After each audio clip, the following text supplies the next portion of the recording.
안녕하세요, 일렉트로캠입니다. 자, 오늘도 테슬라 관련 이야기들을 해볼까 합니다. 오늘은 주식 얘기를 좀 많이 할 것 같습니다. 그러면서 시장 상황이라든지 다른 경쟁사들도 또 봐야겠죠. 특히 이제 주식 위주로 볼까 하는데요. 오늘 테슬라 주식이 많이 내렸습니다. 딱히 테슬라에 악재가 있다라고는 생각하지 않습니다. 오히려 지금 실적 발표가 저는 더 기대되죠. 왜냐면 차를 굉장히 많이 팔았으니까요. 가격도 많이 올리고, 그러니 실적이 좋을 것으로 굉장히 예상이 됨에도 불구하고 주식은 지금 내리막길인데, 간만에 이렇게 주식 표를 보면은 그냥 빨간색이죠. 그냥 뭐 오른 주식을 찾기가 쉽지 않습니다. 요즘 금리를 인상하는 것 때문에 시장 전체에 광풍이 불고 있죠. 지금 다들 FOMC라든지 파월 의장이 또 입만 쳐다보는, 참 이 정부가 어떻게 하냐에 따라 크게 지금 좌지우지되고 있지, 회사 자체가 뭘 이상하게 했다라는 생각은 전혀 들지 않습니다.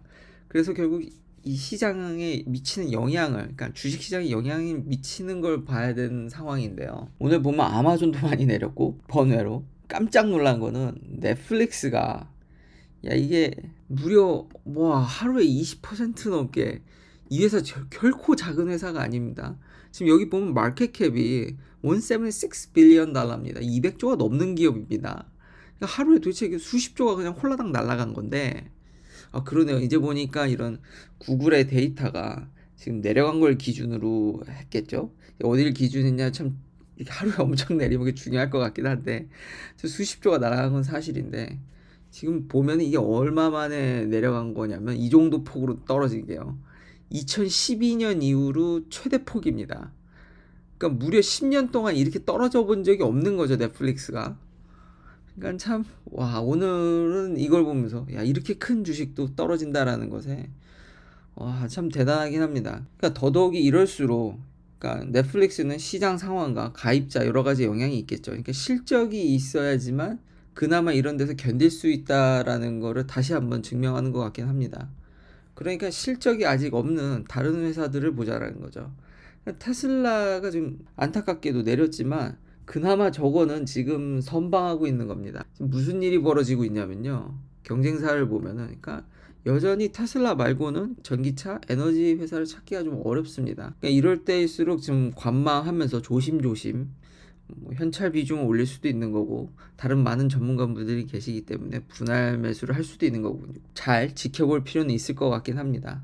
자, 드디어 리비안이 이게 역전이 됐습니다. 그러니까 루시드의 시가총액이 리비안을 추월했습니다. 제가 요 초반에 요걸 좀 많이 먹었죠. 이렇게 양산이 안 되면요, 천정부지로 솟을 것 같지만 시장이 이렇게 광풍이 불어닥치면은 금방 이렇게 내려가 버립니다. 지금 리비안도 그다지 주식이 좋지 않죠. 이제 루시드가 리비안을 추월하는 지경이 이렇지만 결국 이 전반적인 트렌드를 보십시오. 양산이 안 되면은 결국 지지부진해서 결국 내려갈 수밖에 없습니다. 차가 좋은 건 알겠는데, 결국 양산이라든지 실적이 받쳐주지 않으면은 그냥 양산되는 걸 보고 들어가도 제가 괜찮다고 그랬지 않습니까?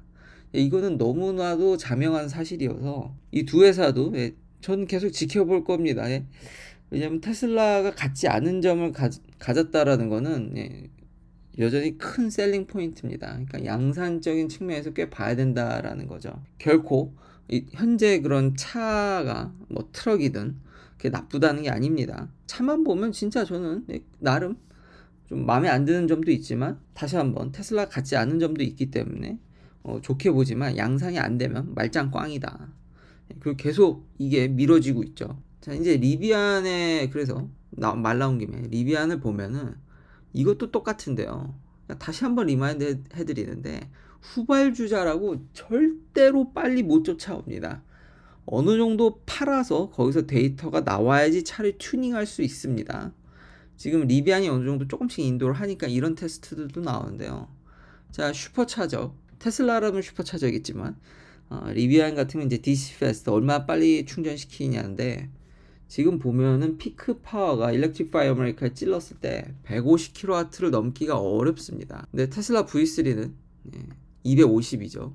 그리고 지금 이게 밑바닥에서 꽉 채우는 게 아니라 20에서 80% 채우는데 40분이 넘게 걸렸습니다. 굉장히 느린 겁니다, 이거. 그도 그런 것이 지금 150으로도, 그러니까 절대 느린 게 아니죠. 그러니까 다른 회사 150이면은 빨리 가는데 지금 R1T 트럭의 배터리 용량이 100kW가 넘습니다. 100kWh가. 여기 보면 roughly 135 kWh거든요. 배터리 사이즈가 무지막지하게 큽니다. 심지어 제가 받을 모델 S보다 지금 큰데 150이면 부족한 거죠. 거기다가 배터리답게 초반에만 빠르고 후반으로 갈수록 속도가 여기 보면 감소하는 걸 알 수 있습니다. 배터리 사이즈가 큼에도 불구하고 지금 테슬라 제가 갖고 있는 모델 3랑 모델 Y도 V2에 꽂아도 150으로 절반 정도는 밀어주거든요. 50까지는. 아니 근데 135kWh나 되는 배터리가 50%를 넘으면 속도가 감소된다라는 거는 그러니까 굉장히 보수적으로 세팅했다는 걸 알 수 있습니다.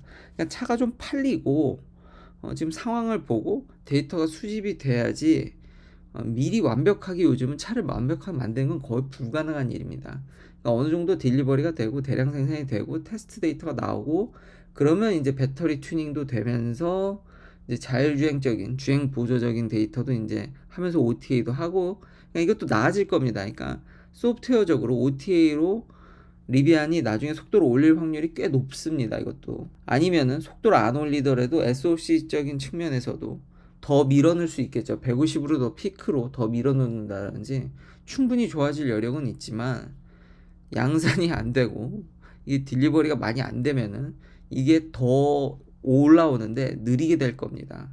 이게 차만 파는 거, 그러니까 옛날 내연기관적인 사고로 봐서 이게 지금 몇 대 인도됐냐 거기에 관심 있으신 분들이 많은데 그게 지금 중요한 게 그것도 중요하죠 사실. 근데 이게 훨씬 더 시너지가 많이 난다라는 겁니다. 그러니까 차를 많이 팔수록, 그러니까 단순 그 판매량에 영향이 있는 게 아니라 지금 부가적으로 얻는 게 크기 때문에 이런 게 양산이 빨리 올라오지 않으면은 쫓아오는데 시간이 굉장히 오래 걸릴 겁니다.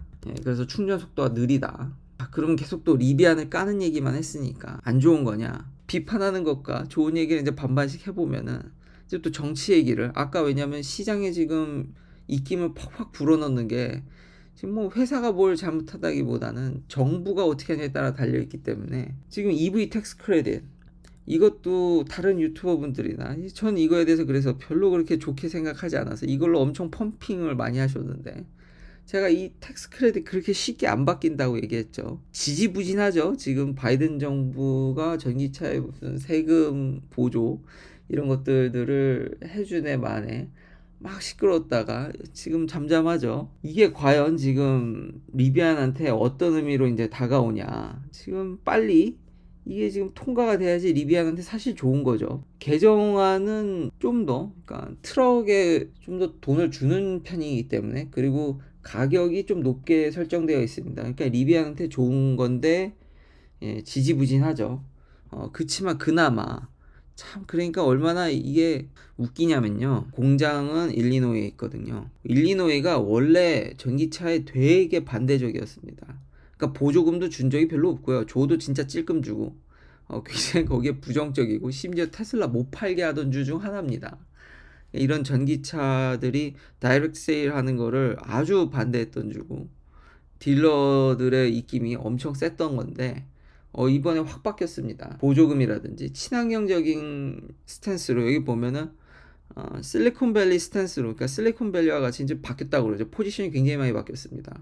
그러니까 공장이 일리노이에 있고 일자리를 창출해주고 그러니까 이게 완전히 스탠스가 확 바뀌는 거죠. 결국은 자기 주에 일자리 창출해주면은 반대하는 것도 이게 완전히 급반전되는 겁니다. 그러니까 이런 것들을 봤을 때 좀 경제적인 면이 정말 중요하다라는 걸 알 수 있습니다. 그러니까 원래 전기차에 대해서 그렇게 반대적이어도 지금 보면 우리 주에 전기차 공장이 있고 이게 좀 들뚱말뚱하네 이러면은 이제 밀어주고 도와준다라는 거죠.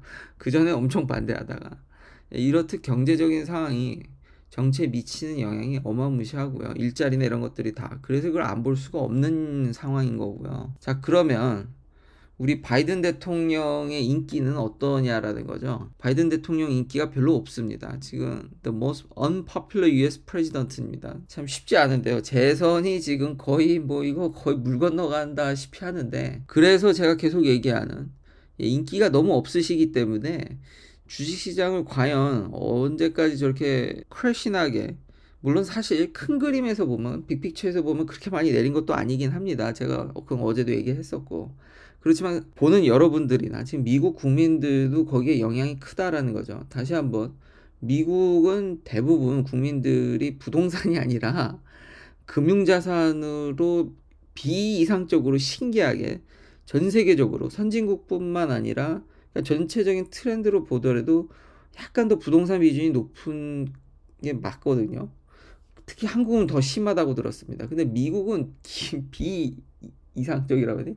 기이하게 금융자산이 많고 은퇴 자금이나 이런 것들이 금융자산에 다 묶여 있습니다. 그러니까 나이 드신 분들이 주식시장을 안 볼래 안 볼 수가 없습니다. 왜냐하면 거기에 자신의 은퇴나 자금이나 이런 것들이 다 물려 있기 때문에 결국 주식시장이 잘못되면은 이게 바이든 대통령 인기도에도 상당히 영향력을 줍니다. 근데 이게 진퇴양난이죠. 이제 인플레이션을 잡기 위해서 금리를 인상하는 건데, 그러면 주식시장이 빠지게 되고, 그럼 그걸 또 싫어하는 사람들이 무지무지 많다라는 거죠. 적지 않습니다.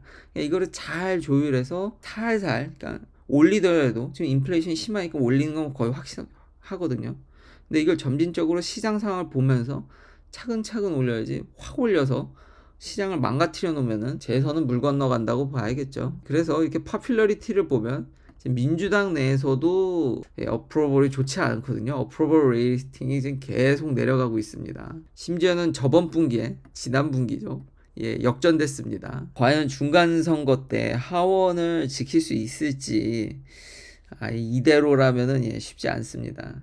지금 이런 상황들이 있기 때문에 정부가 상황을 잘 보고 적정, 물론 조정이 있겠지만 주식시장에 그 조율을 하지 않을까라는 생각이 듭니다. 본인의 인기를 생각한다라면, 그리고 경제적인 그런 효과가 지금 인기도와 아주 밀접한 관계를 지금 갖고 있기 때문에, 여러모로 오늘은 정치랑 또 이렇게 경제가 밀접한 관계를 갖고 있다라는 또 그런 관점을 또 얘기할 수도 있겠네요. 일리노이도 그렇고, 그러니까 바이든 대통령도 어떤 뭔가를 하지 않을까, 그런 생각이 들긴 합니다. 지금 이대로라면 쉽지 않습니다. 그 외에 소소한 소식으로는 일론 머스크 트윗을 보면은, 일론 머스크는 VR에 대해서, 메타버스에 대해서 별로 좋아하질 않죠. 그래서 본인 의견과 동조되는, 예를 들면 이 플레이스테이션 만드신 이분도 로봇은 되게 그러니까 로봇은 좋아하시지만 VR에 대해서는 좀 굉장히 부정적이고, 그 헤드셋을 쓰는 것 자체가 어떤 현실과 좀 동떨어지고, 그 현실이 진짜 현실같이 구현해 주냐라는 거죠. 이걸 봐서는 플레이스테이션, 소니가 VR을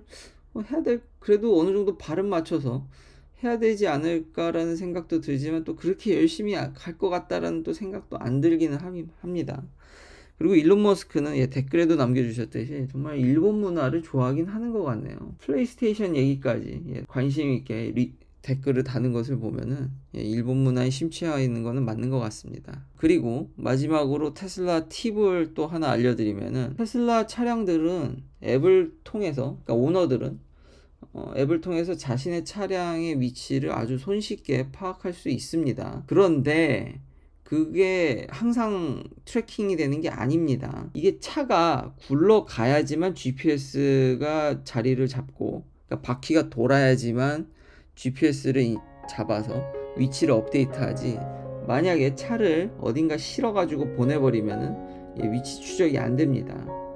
그러니까 쇼핑이라든지 차를 어디서 끌고 바퀴가 움직이지 않는 채로 위치 추적이 안 된다라는 점, 이런 것도 그냥 하나의 팁으로 알아두시면 괜찮지 않을까. 그러니까 항상 차의 위치가 100% 트래킹 되는 건 아니다. 차를 들고 옮겨버리면은 위치 추적이 안 됩니다. 긴 영상 시청해 주셔서 감사합니다. 내일도 테슬라 관련 이야기들로 찾아뵙겠습니다.